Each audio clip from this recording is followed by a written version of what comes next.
ካሌብ ትልቅ ስህተት ሰራ። ቲናም ያልጠበቀችውና ያላሰበችው ነገር ገጠማት። ትሁትም ለመገላገል ስትሞክር ሆዷን ተመትታ ቆስላ ነው የምትገኘው። ዳኒም እንግዲህ ኤደን ይቅር ብለዋለች። ኤደን ይቅር ብለው አብረውም ለመኖር ወሰናለች። እንዲሁም አባባንና ካሌብን እንዲሁም ትሁትን ይቅርታ ጠይቋቸዋል ማለት ነው። አባባ በበኩሉ እስከ ዛሬ ከቲና ጋር ነበር፣ ካሁን ደግሞ ከኛ ጋር ትሆናለህ፣ እያንዳንዱ የምታስበውን የምታቅደውን ነገር ለእኔ ተነግረኛለህ ሲል ተደምጧል። ሰላም ጤና ይስጥልኝ ውድና የተከበራችሁ የቻናል ቤተሰቦች እንዴት ናችሁልኝ? እግዚአብሔር ይመስገን ደህና ነኝ።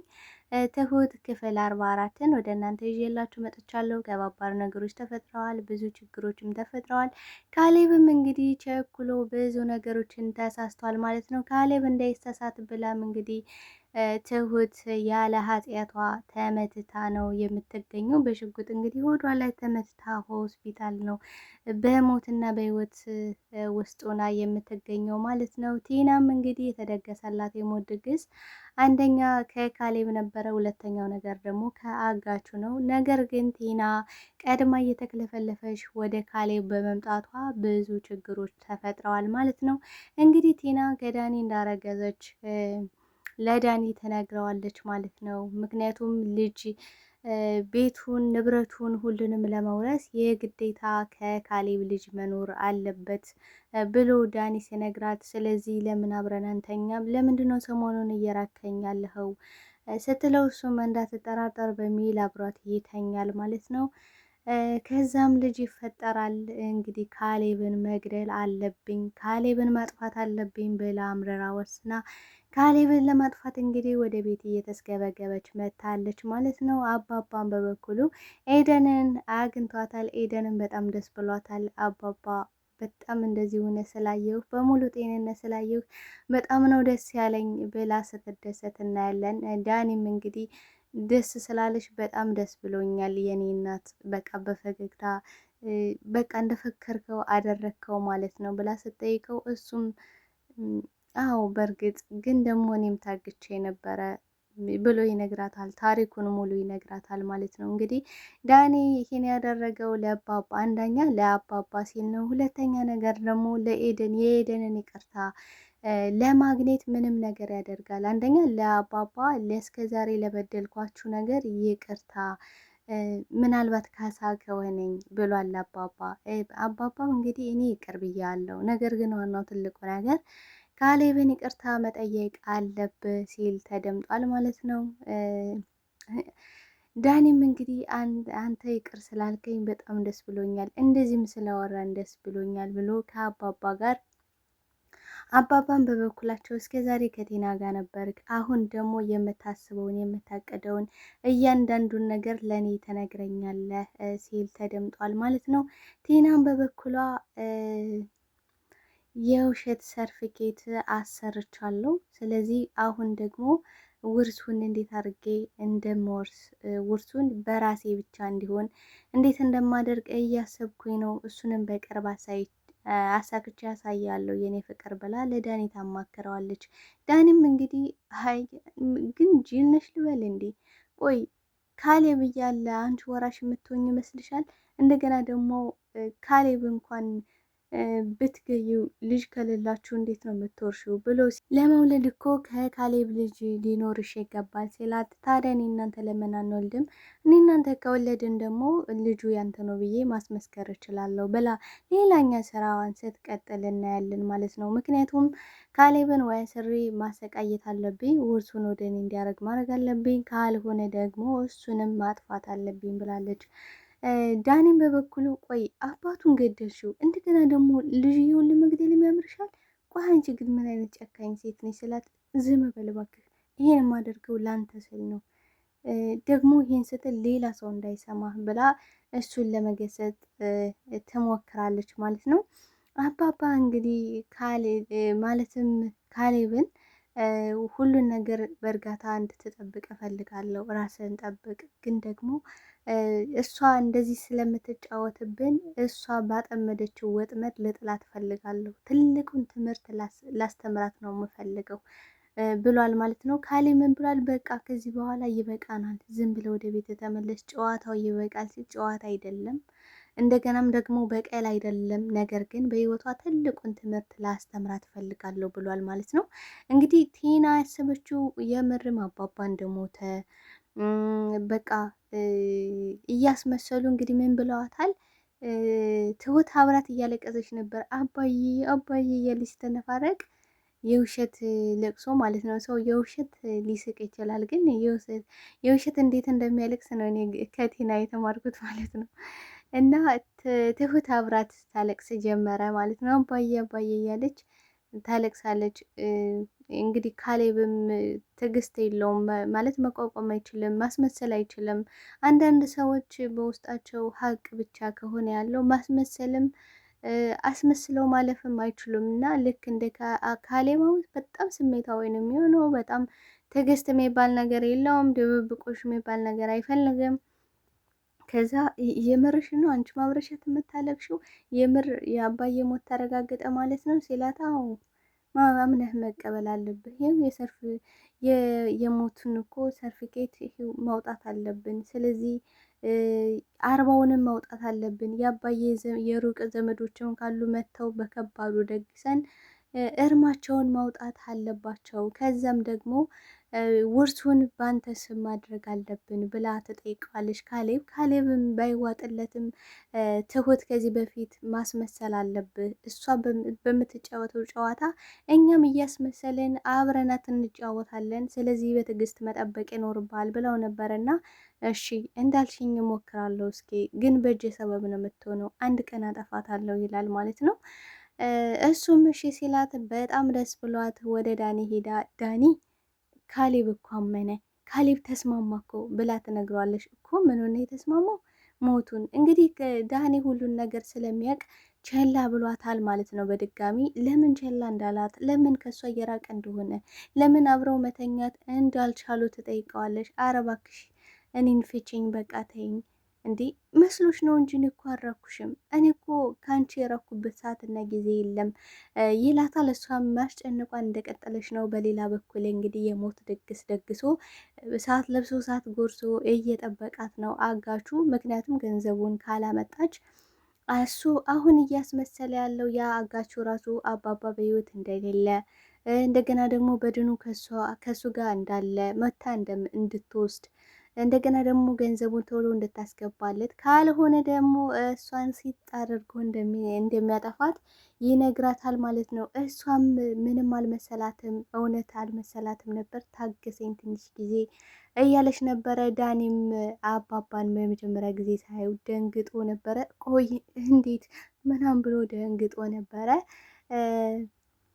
አባባም አይዞህ ልጅ አትፍራ፣ ህይወትህን መስዋዕትነት አድርገህ ህይወትህን ነፍስህን አስይዘ እኔን ለማዳን ስለመጣህ በጣም አድርጌ ነው ማመሰግነው።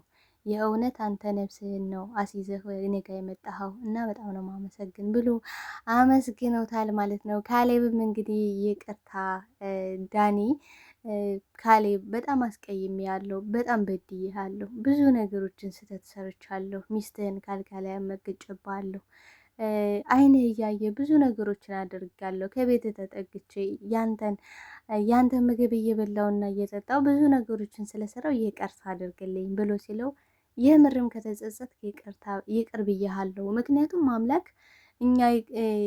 እኛ ይቅር ካላለን እሱ ደግሞ እኛን ይቅር ማለት አይችልም እና ከልብ ከተጸጸት ይቅር ብያሃለሁ ብሎታል ማለት ነው።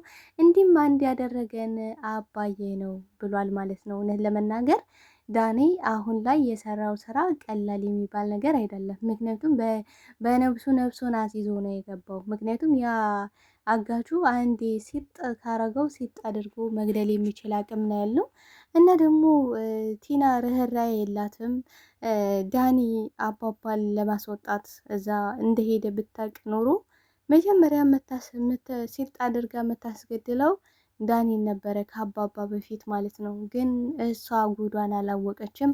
አሁንም ከነባባ ጋር እንደዚህ እንደሚሰራ አታውቅም። እንግዲህ ዳኒ እሺ መካሻ ከሆነ ምንም አደርጋለሁ እና ለአባባ ምን ብሎታል ዳኒ? ከኤዱ ጋር አስታርቁኝ እንጂ ምንም ይሁን ምን ለእናንተ የማልሆነው ነገር የለኝም ብሏል ማለት ነው። አባባ ምን ብለዋል? ይኸው ኤደን ፊት ለፊት ነች። ስለዚህ እሷ ከፈለገች አስታርቃለሁ፣ ግን እሷ የማትፈልገውን ነገር በግድ አስገድጄ ላስታርቅህ አልችልም ብለዋል ማለት ነው። በስተመጨረሻም እንግዲህ ኤዱ ተስማምታለች። ምክንያቱም ሁሉ ነገር ተረድተዋለች። ለእሷ ብሎ ይህን እንዳደረገ ነፍሱን አስይዞ አባባን እንዳዳነ ሁሉም ነገር ከተረዳች በኋላ ይቅር ለማለት ተስማምታ ለአባባ ትነግረዋለች ማለት ነው። አባባን በጣም ደስ ብሎት እናንተ አንዱ ናችሁ ስላየው በጣም ደስ ብሎኛል ልጄ ይላታል ማለት ነው። ካሌብም እንግዲህ ቁጭ ብሎ ሶፋ ላይ ዳኒ መቶ እንደዚህ ስላወራን እንደዚህ አብረን ተስማምተን ቁጭ ስላለን በጣም ደስ ብሎኛል ብሎ ሲነግረው ካሌብም አዎ አንድ ያደረገን አባባ ነው ይላል። ድንገትም እንግዲህ ካሌብ ብድግ አድርጎ ቆይ ግን አሁንም ቴና ታማክራለች፣ አሁንም እያንዳንዱን ትነግራለች ሲለው አዎ ምንም የሚጠራጠር ነገር ስላልነገርኳት ምንም እሷ የሚያጠራጥራት ነገር ስለሌለ እያንዳንዱን ነገር ታማክረኛለች ብሎ ሳይጨርስ እንግዲህ ቲና ሆዬ ትደውላለች። ቲናም ሰደውል እንግዲህ ስልኩን ስፒከር ላይ አድርጎት ነበር እና ያንን ኬሲ ማጥፋት አለብኝ ትላለች ማለት ነው። ማጥፋት አለብኝ በቃ ብላ አምርራ ስትወሰን ስልኩን ይዘጋል ዳኒ። ምክንያቱም ሁሉን ነገር ካሌብ እንዲሰማ አልፈለግም። ካሌብ ሁሉን ነገር ሰማ ማለት ደግሞ ቤቱ በአንድ እግሩ ይቆማል፣ ሁሉ ነገር ይበለሻሻል።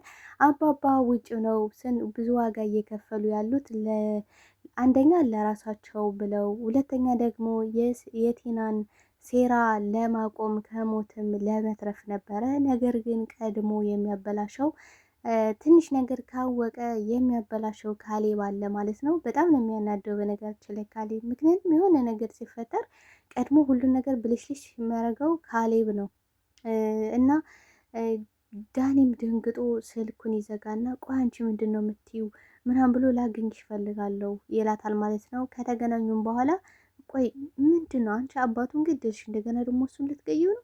ቆይ ግን ምን ሆነሽ ነው አንቺ እንደዚህ ሆንሽው ምናምን ሲላት ይህ ግድ ማጥፋት አለብኝ ከአንተ አርግዣለሁ ብላ ትነግረዋለች ማለት ነው። እሱም እንግዲህ ደንግጦ አይሆንም ይሄ መሆን የለበትም ብሎ ያዙኝ ልቀቁኝ ይላል። እሷም እንግዲህ ዳኒም ወደ ቤት ተመልሶ ለትሁት ቆይ ቲና እኮ ካሌብን የሆነ ነገር ማድረግ አለብኝ እያለች ነው። ስለዚህ ምንድን ነው ማድረግ አለብን እንንገረው ብሎ ሲጠይቃት አይ በፍጹም መንገር የለብንም ለካሌብ። ካሌብ አወቀ ማለት እኮ ቤቱ በአንድ እግሩ ቆመ፣ ሲጥ አድርጎ ነው የሚያጠፋት። ስለዚህ ሌላ መፍትሄ እንፈልጋለን። ቆይ ግን እንዴት ነው የምናደርገው? የምር ካሌብን መጠበቅ አለብን። አንቺም ቢሆን ጠብቂው እስኪ ተከታታዩ ይላታል ማለት ነው። እሷም ትሁትም ግራ ተጋብታ ቆይ ለአባዬ ማማከር አለብኝ እንዴት ነው የማደርገው እያለች እያሰበች እና እየተጨነቀች እያለ እንግዲህ ቲና እየገሰገሰች ወደ ቤት ትመጣለች። አባባብ እንግዲህ እሷ በሄደችበት መንገድ ሁሉ ላስተምራ ትፈልጋለሁ፣ እሷን መበቀል ሳይሆን ትልቁን በህይወቷ ተምራው የማታውቀውን ትምህርት ማስተማር አለብኝ ብለው ወስነዋል። ካሌብን በስልክ ያንን ኬዚ መጨረስ አለብኝ ስትል እንግዲህ ካሌብ የመሰለው አባባን ነበረ። አባባ በህይወት እሷ እንዳለ ብታቅ ኖሮ ከዛ ቤት አትሄድም ነበረ። ግን የካሌብ ችኩልነት ምንድን ነው ካለን አሁን እሷ አባባ በህይወት እንዳለ በፍጹም አታውቅም። ግን ካሌብ እንደምታውቅ አድርጎ መጨረስ አለብኝ ስትል አባባን ይመስለውና እንግዲህ አዘጋጅቶ ይጠብቃታል ማለት ነው። እንግዲህ መሳሪያውን ሽጉጡን አዘጋጃጅቶ ይጠብቃታል። እሱም እንግዲህ እሷ ስትመጣ አንቺ ከይሲ ምንድን ነው ያደረግሽው? ምንድን ነው ለማድረግ ያሰብሽው? እያለ በጥያቄ ያፋጥታታል። እሷም እባክህን ዞር አድርግልኝ ከኔ ምን ሆነሃል? ቆይ ምንድን ነው የተፈጠረው ችግር? ቆይ ምንድን ነው እያለች የቆጡን የባጡን ስትርበተበት እሱም ካሌብም ዛሬ አልቆልሻል፣ የመጨረሻሽ ነው፣ እያንዳንዱን መናዘዝ ያለብሽን ነገር ተናዘዥ ይላታል ማለት ነው። ድንገትም ይህን ነገር ሲጫጫው ሰምታ ትሁት ትመጣለች። ትሁትም አይሆንም ካሌብ አይሆንም፣ ይህን ማድረግ አትችልም። ተው ካሌብ ተው፣ ለአባዬ ቢያንስ አስብ፣ ተው አባዬን አስብ። አንተ መኖር አለብህ። አንተ እድሜ ዘመንህን እስር ቤት ማሳለፍ የለብህም። እሷ ሆን ብላ ለማሳሳት ይህ ሁሉ ነገር የምታደርገው እባክህ ካሌብ እያለች ስትለምነው፣ እሱም በቃ ተይኝ ትሁት፣ በቃኝ፣ ይሄ የመጨረሻዋ ነው። በቃ ከዚህ በኋላ መሮኛል፣ ውጭ አልኳት፣ አልወጣሽም። አባቴን ለማስገደል ሞከረች ብሎ ሁሉንም ነገር ፍርጥርጥ አድርጎ ለቲና ይነግራታል። ቲናም አባባ በህይወት እንዳለ በዛ አጋጣሚ ታውቃለች። የምትገባበት የምትወጣበት ግራ። ትሁትም መሀል ገብታ ለማገላገል ስትሞክር እንግዲህ ስትታገለው ሆዷን ተመትታ ወድቃለች። ትሁቴ ትድናለች። ቲናስ መጨረሻዋ ምን ይሆናል የሚለውን በጉጉት እየጠበቅን ነው። ወደ እናንተ ይዤላችሁ መመጣ ነው የሚሆነው። አብራችሁኝ ስለነበረን ቆይታ እጅግ አድርጌ አመሰግናለሁ። ታዲያ ቤተሰቦችዬ በአክብሮት የምጠይቃችሁ ላይክ ማድረጋችሁን እንዳትረሱ፣ እንድታበረታቱ በአክብሮት ጠይቃችኋለሁ። ባይ